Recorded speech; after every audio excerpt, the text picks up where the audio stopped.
Kita akan flashback ke belakang terkait yang pernah saya sampaikan bahwa dalam sebuah tulisan itu strukturnya pasti ada tiga, ya. Ada pembuka, ada isi, dan ada penutup. Nah, ini setelah kita membicarakan banyak hal tentang ada waktu rapi, tentang fikrah, tentang maudhu, begitu ya. Nah, sekarang kita baru masuk ke mukadimah atau pembuka, ya. Ke mukadimah. Bagaimana menulis pembuka dalam sebuah tulisan, ya, atau kaifa naktub kita batal muqaddimah, ya, fi nasin wahidin. Oke. Makanya di sini disampaikan ini ya, kaifa naktubu muqaddimah li maudu'ik. Jadi sekali lagi struktur tulisan itu mesti akan diawali oleh muqaddimah atau pembuka, ya. Di sini disampaikan saya garis bawahi beberapa hal itu. Pertama bahwa muqaddimah itu, ya,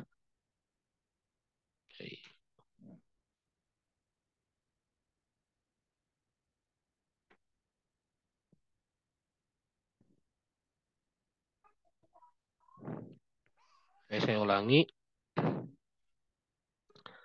Pertama, muqaddimah itu di sini disampaikan takdimun sari'un wa qasirun lil maudu, ya.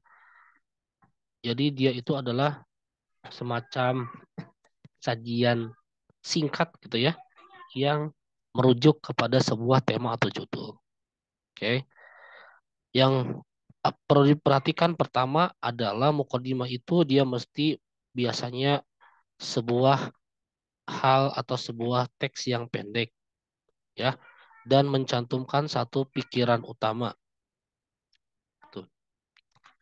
Sifat pikiran yang disajikan adalah dia amatan wa mujmalatan minal maudu, gitu ya. Dia sifatnya umum dan komprehensif. Artinya dia mewakili seluruh paragraf-paragraf penjelasnya, ya, gitu. Dan dia memungkinkan mengarahkan kita kepada tema utama itu dilihat dari awal kalimat atau di akhir kalimat. Oke, kita lihat di sini ya. Ada contoh teks di sini, ya, terkait dengan berbagai macam krisis, ya. Hunaka azmatun wa kawarisu tahdusu fil alami laisa lil insani yadun fi hudusiha. Di sini disampaikan ada beberapa krisis yang terjadi bukan akibat ulah tangan manusia, ya. Seperti ada gempa gitu ya. Kemudian ada badai, ada banjir dan lain-lain. Tetapi ada juga musibah atau krisis, ya, yang terjadi akibat kelalaian manusia atau cara manusia salah dalam mengelola sumber daya manusia, sumber daya alam, gitu ya, atau maaf, kelalaian manusia, gitu ya, seperti kecelakaan pesawat, kecelakaan di laut, ya, dan lain-lain, kebakaran. Kemudian ada eh, ke musibah, ya, musibah atau krisis yang terjadi akibat kesalahan manusia dalam memanfaatkan sumber daya alam, begitu ya. Nah, seperti misalkan polusi udara dan polusi air. Oke, di sini coba kita lihat ya, teman-teman. Ya, di penjelasan di sini. Dari teks di atas kita bisa lihat bahwa, ya, anna hadhil fiqrah tuslihu an takuna muqaddimatan li'iddati maqalatin kabiratin. Ya, kita lihat bahwa paragraf tersebut begitu itu bisa dipecah-pecah menjadi beberapa tema tulisan. Ya, jadi gini, paragraf ini paragraf utama, ya. Nah, paragraf penjelasnya dia bisa dijelaskan, bisa diperluas dengan komponen yang ada di dalamnya. Misalkan begini, di sini kan menceritakan berbagai macam krisis ya atau bencana. Ada yang bencana berdasarkan ulah tangan manusia, ada yang kelalaiannya, ada yang berdasarkan kesalahan memanage alam begitu. Nah, di sini disebutkan kita bisa memperluas makalah tulisan ini, paragraf ini ya dengan misalkan gini. Di sini kan dijelaskan ya, salah satu di antara krisis itu adalah al-kawaris atau bi'iyah gitu ya. Nah, al-akhto al-basyariyah al-insan wa tabi'iyah. Yang kategori yang pertama ini bisa dijelaskan lagi apa itu yang dimaksud dengan al-kawaris atau bi'iyah. Apa karakternya? Siapa yang melakukannya? Bagaimana penanganannya? Kemudian begitu pun dengan al-akhto al-basyariyah. Nah, atau bisa juga kita memperjelas paragraf ini dengan menyebutkan karakter ini al-zalazil ya, al-awasib, al-faydanat gitu ya, dan seterusnya. Kita bisa menjelaskan lebih jauh bahwa al-zalazil itu apalagi di Indonesia misalkan karena Indonesia merupakan daerah gunung berapi, maka gempa bumi itu akan terjadi secara simultan dan terus-menerus bergeser dari satu titik ke titik lain. Dijelaskan al-zalazil biasanya terjadi setiap periodik apa begitu dan bagaimana dampaknya serta penanganannya. Jadi semua isi yang ada di paragraf pertama ini ya, yang disebut dengan apa namanya muqaddimah ini nanti isinya ya begitu itu berdasarkan komponen-komponen yang ada di sini ya. Ini kan baru disebutkan ya berbagai macam musibah atau krisis saja. Tetapi krisis apa dan seperti apa karakternya belum disampaikan. Nah, inilah fungsinya nanti sebagai paragraf penjelas gitu. Artinya bahwa ketika antum nanti membuat paragraf ya, paragraf pembuka mukadimah, maka satu hal yang harus dipegang adalah bahwa paragraf pembuka itu mukadimah itu ini yang prinsipnya harus begini ya. Tu'ti fikrotan amatan wa mujmalatan. Dia harus mengandung satu ide yang umum tapi komprehensif mencakup semua paragraf yang ada begitu ya. Jadi dalam konteks ini seperti sebuah piramida ya. Tema paragraf pertama dulu secara umum, kemudian nanti atau piramida terbalik maksud saya. Secara umum dulu dia mengenai hal yang luas, kemudian semakin sini semakin sempit temanya menjelaskan paragraf pertama. Oke, teman-teman. Jadi ini ya, ketika membuat mukadimah ini dia harus amatan wa mujmalatan. Oke. Sekarang kita lihat salah satu paragraf pada buku lain. Oke, saya buka video ya, nggak enak juga kalau ditutup. Oke, saya akan ambil salah satu teks ya.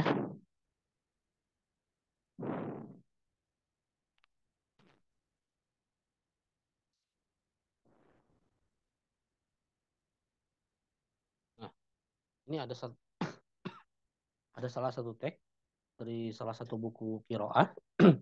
Silahun jadidun tidak tidak maridul, ini penyakit ini ya, apa namanya? Penyakit dalam bahasa ilmiahnya saya lupa di bahasa ilmiahnya ya. Bahasa ilmiahnya itu ini bilharzia atau disebut juga dengan sitosomiasis gitu ya. Jadi ini bilharzia ya. Bilharzia gitu. Nah, di sini kalau kita baca paragraf pertama dari mulai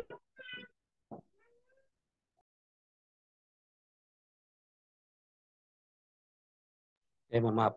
Kalau kita baca dari awal paragraf pertama ya. Ini dari mulai kata maradul bil hirzia ahadul amrad al muntasyira bitul liwasi'in fi biladil harah sampai ke ini ya. li'annahu taqta'u silsilata tatawur lidaudati alati tusabbibu hada adda.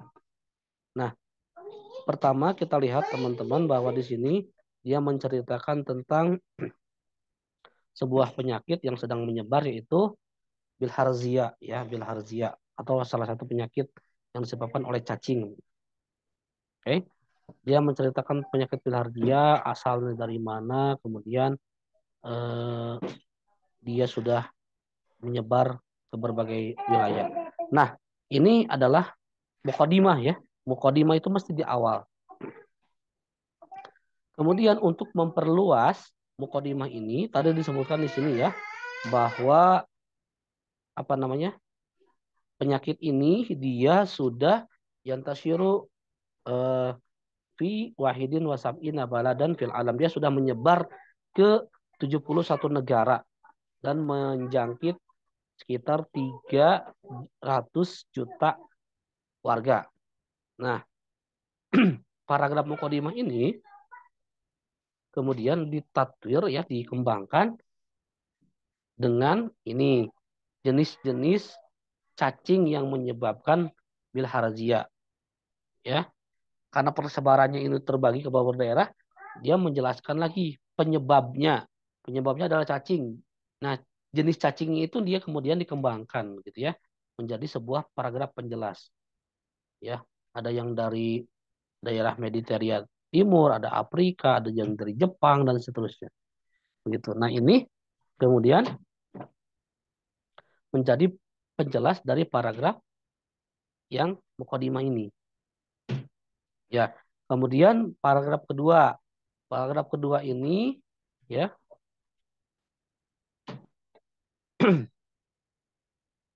dia menceritakan tentang karakter atau bahaya penyakitnya yang bisa menyebabkan mati begitu, ya.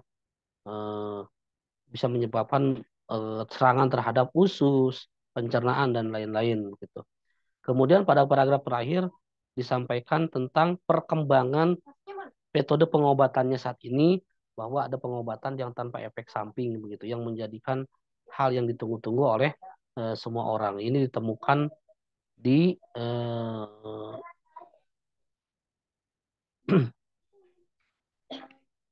mana ya tadi, ya.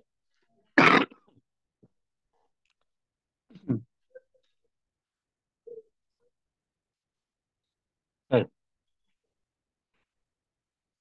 Jadi ini, ya, paragraf kedua, ketiga, keempat ini dia mengembangkan paragraf pertama. Caranya apa? Ambil saja salah satu yang dibicarakan nih. Kalau kalau kita bedah, ya. Paragraf pertama membicarakan apa sih secara umum? Dia membicarakan tentang perkembangan, ya, penyebaran penyakit bilharzia. Oke, ya. Kemudian menceritakan tentang eh, penemuan cara pengobatan yang ditemukan oleh sebuah laboratorium di Bayern, Jerman. Nah, perkembangan itu dia ambil, kemudian dia perjelas menjadi berbagai macam jenis cacing yang menyebabkan bilharzia. Mengapa bisa menyebar begitu cepat? Karena cacingnya ternyata tidak hanya satu daerah, tapi dari beberapa wilayah. Kemudian tentang tadi penemuan pengobatan baru dia kembangkan di paragraf ke-3 dan ke-4. Gitu, ya. Kalau saya kalau saya selalu menganalogikan kira-kira begini, teman-teman, ketika saya menceritakan tentang bagaimana pintarnya, gitu, ya, bagaimana pintarnya eh, Anwar, ya, Fatihillah Anwar, maka pada paragraf pertama saya sampaikan bahwa Anwar adalah anak yang pintar, dia selalu ranking 1 gitu, ya. Kemudian hafid Quran 30 juz, kemudian hafal juga 1.200 hadis gitu, ya, dan seterusnya. Saya kemudian jelaskan pada paragraf kedua. Paragraf kedua saya menceritakan bahwa Fatihillah ini dia hafal 30 juz. Bagaimana proses dia menghafalnya, di mana dia menghafal, bagaimana metode menghafal. Pada paragraf ketiga, saya juga menjelaskan hadis apa saja yang dia hafal, bagaimana cara menghafal dia, kitab-kitab hadis apa saja yang sudah dia hafal. Ya, pada paragraf ketiga, keempat terakhir, saya menceritakan tentang eh, kepintarannya yang lain, misalkan tentang penguasaan tiga bahasa. Ya, saya sampaikan bahasa apa saja yang dikuasai oleh Fatihillah, dia belajar dari mana, kemudian kejuaraan lomba bahasa apa saja yang pernah dia raih. Nah, jadi paragraf 2, 3, dan 4 ini itu saya kembangkan hasil dari unsur apa saja yang diceritakan pada paragraf pertama. Kira-kira seperti itu. Samalah dengan bahasa Indonesia ya teman-teman. Seperti itu juga. Yang mudah itu untuk memahami bagaimana pengembangan sebuah paragraf, kita bisa buka pada buku Al-Arabiyah Baina Yadayk gitu ya. Itu agak mudah karena dia sudah memberikan subtema-subtemanya di situ. Oke, coba kita lihat salah satunya ya.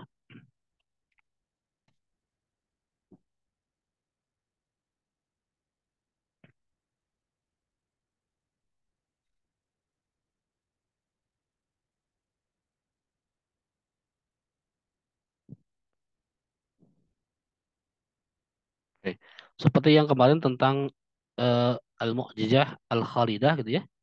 Maka itu kan sudah ada tuh subtema-subtemanya ya, tentang tentang nuzulil wahyu, tentang al-makki wal madani gitu ya. Nah, itu bagian dari memudahkan bacaan sebenarnya atau memudahkan memahami mana paragraf pembuka, maka mana penjelas.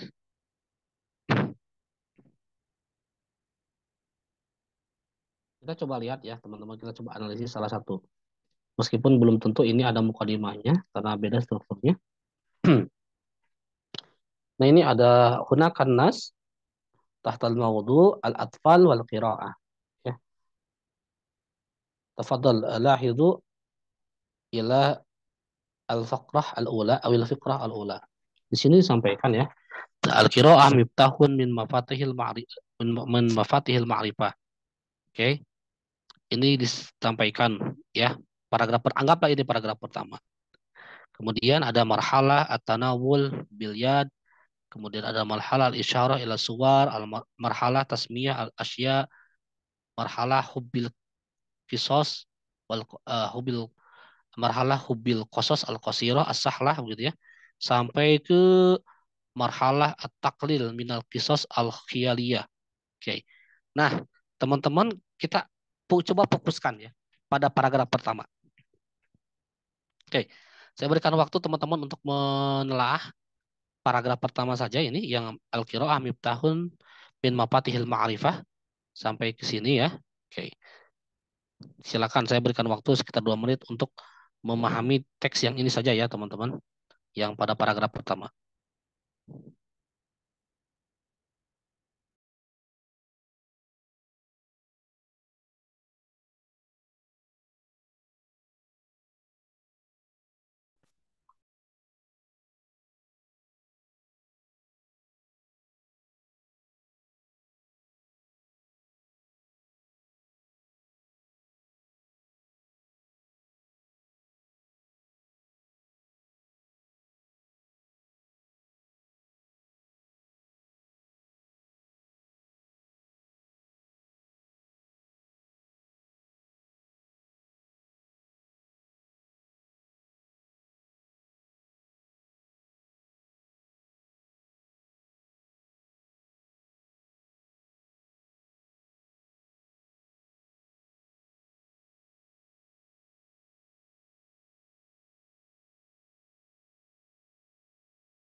Oke, terima kasih ya.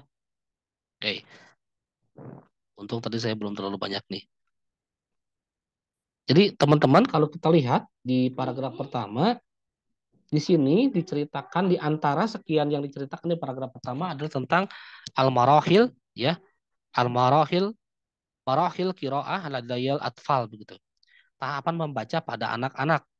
Nah, kata kunci tahapan membaca ini kemudian dia atau penulis ini dia kembangkan menjadi paragraf-paragraf baru yang menjadi paragraf pengembang. Artinya ketika antum nanti membuat tulisan, coba di mukodimah itu ada berapa hal yang dibicarakan atau ambil beberapa kata kunci yang mewakili gitu ya. Kemudian kata kunci itu dikembangkan menjadi paragraf baru. Seperti halnya tadi saya membicarakan tentang kepintarannya Fatihillah ya. Kata kuncinya adalah hafal Quran gitu ya, hafal hadis, menguasai tiga bahasa ya. Nah, tiga kata kunci ini kemudian saya buat paragraf masing-masing. Maka menjadilah sebuah teks yang terdiri dari beberapa paragraf. Nah, itulah yang disebut dengan tatwir al-fiqrah ya, pengembangan paragraf dengan tentu saja ya memperhatikan kata kunci dan koherensi. Koherensi ingat koherensi itu kuncinya di mana? Di penggunaan adawat robti ya gitu.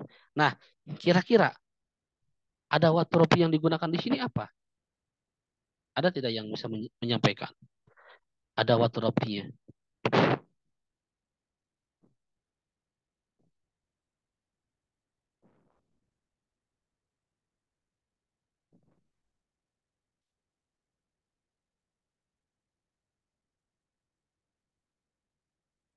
Oke, adawat robtinya ya, yang pertama adalah dia menggunakan kata hiya meskipun tidak dibahas secara jelas pada pembagian sebelumnya, hiya itu dia bisa mewakili kata-kata seperti ini, ya, eh,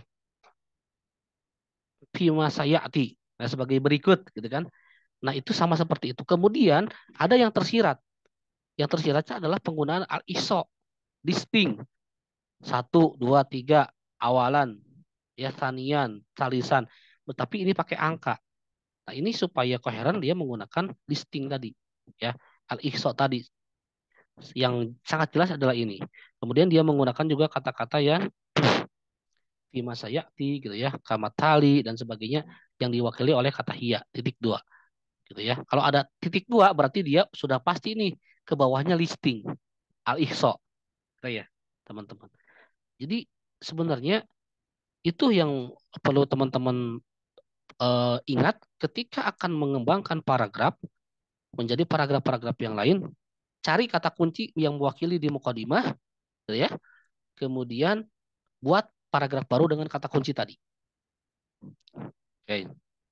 Atau yang paling mudah adalah gini, teman-teman di paragraf pertama menceritakan berbagai macam makanan takjil gitu ya, yang populer di Indonesia. Ada apa? Ada kolak, ada es buah, ada gorengan, ada kurma dan lain-lain. Nah, itu kata kunci. Kata kolak dibuat lagi satu paragraf, kata kurma dibuat lagi satu paragraf, sop buah dibuat lagi satu paragraf. Tetapi harus nanti supaya nyambung harus pakai ada orthoropti dan si biasanya nanti pakai kesimpulan. Ya, kesimpulannya bisa dia mengulangi dari yang atas atau dia menambahkan. Misalkan itulah beragam macam takjil yang paling banyak dikonsumsi oleh orang Indonesia. Gitu.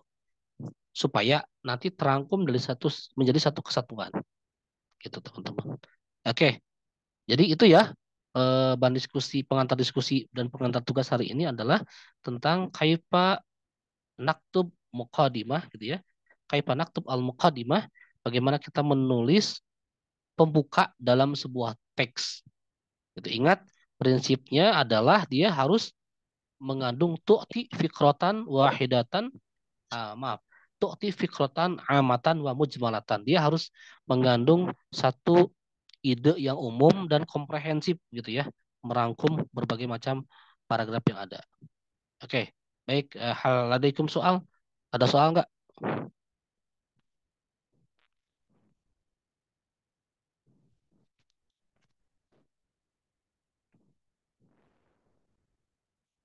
Kalau tidak ada soal, teman-teman, ya, silakan nanti teman-teman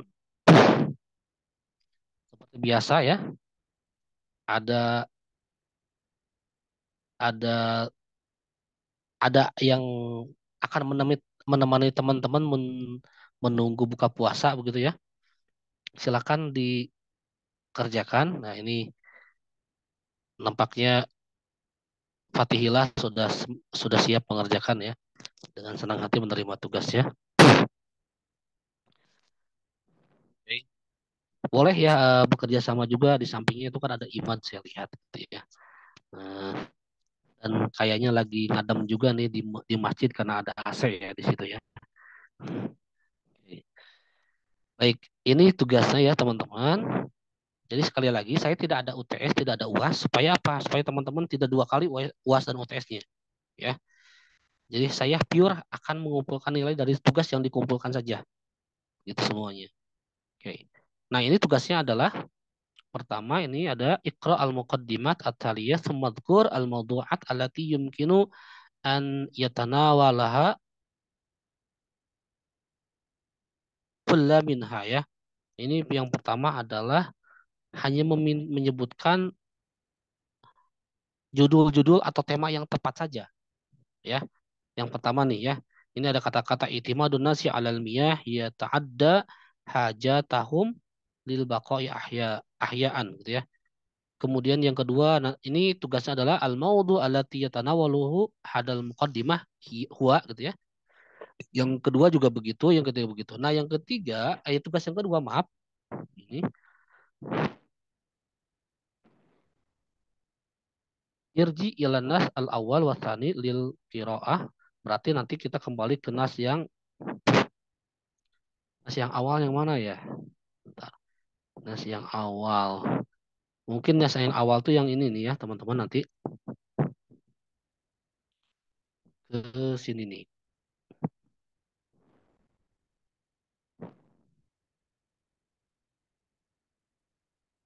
Biasanya yang paling awal ya.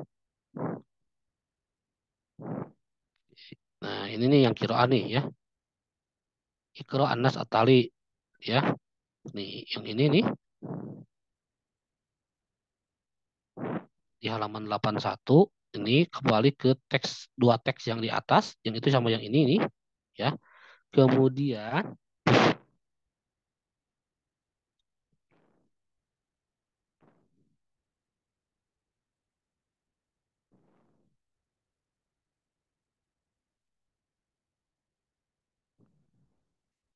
ya irji ilan nas al awal wasani lil qiraah fi hadal wihdah tumaktub muqadimah munasibah li kulli minha ya. Oke.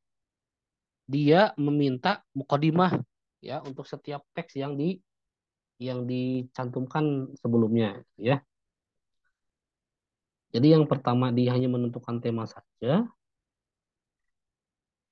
yang kedua kemudian dia meminta membuat muqadimah ya untuk dua teks awal kiroah yang ada di atasnya gitu. Jadi teman-teman coba dilihat apa yang kita kira bisa disimpulkan dari teks yang sudah dituliskan di kiroah satu dan dua di teks ini. Kemudian apa kata kunci yang bisa mewakili isi isi paragraf itu, ambil ya. Misalkan di sana dia menceritakan tentang eh, dia menceritakan tiba-tiba menceritakan misalkan ini ya,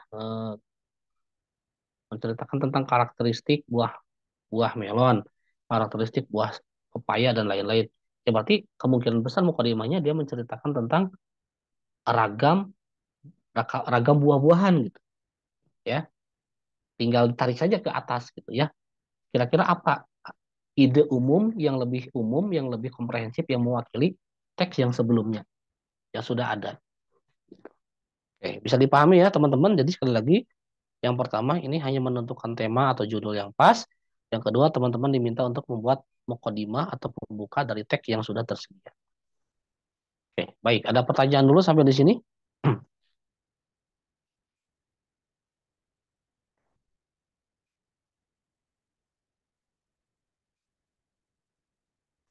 Ustaz. Ya, silakan. Eh, pengumpulannya kapan, Ustaz? Pengumpulannya Jumat depan kan libur ya kalau tidak salah ya. Libur. Ya sudah, pengumpulannya hari Kamis aja lah ya. Hari Kamis, hari Jumatnya libur, jadi saya bisa baca-baca dulu gitu. Kemudian ya setelah itu nanti ya Kamis saja ya. Kamis sampai jam 23.59 tidak apa-apa. Ya atau jam 12 kurang malam Jumat jam 12 kurang 1 menit itu satu kurang 1 detik itu boleh dikumpulkan ya teman-teman. Baik, teman-teman ada lagi yang ditanyakan?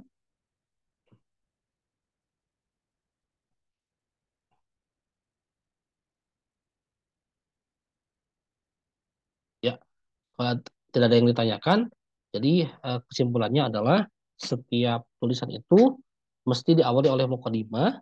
Mukadimah itu ingat tadi sifatnya harus amatan wa mujmalatan gitu ya, harus umum dan harus komprehensif. Sehingga tadi ketika akan mengembangkan paragraf, ambil kata kunci yang ada pada mukadimah, kata kunci itu dikembangkan menjadi satu paragraf baru. Seperti contoh tadi ya, yang saya menggambarkan tentang kecerdasannya Fatihillah Anwar. Baik, teman-teman, mohon maaf ya, tadi saya hanya mengghosting saja sebenarnya teman-teman supaya membuka video ya, karena gimana pun pasti tetaplah ngajar ya, apalagi minggu depan libur gitu. Saya tadinya mau mau mau pura-pura nggak masuk aja, minggu depan Jumat depan libur ternyata ya nggak jadi dah ya. Oke, baik terima kasih teman-teman. Mohon maaf atas segala kekurangannya. Yang tadi saya anggap bercanda saja sih ya, sebenarnya tidak tidak begitu juga sih. Itu alasan saya saja ketika jaringan terputus begitu. Eh, Biar teman-teman juga buka video. Oke, baik. Selamat menjalankan ibadah puasa ya. Silakan nanti dikerjakan tugas-tugasnya dan mudah-mudahan puasa kita diterima oleh Allah Subhanahu wa taala.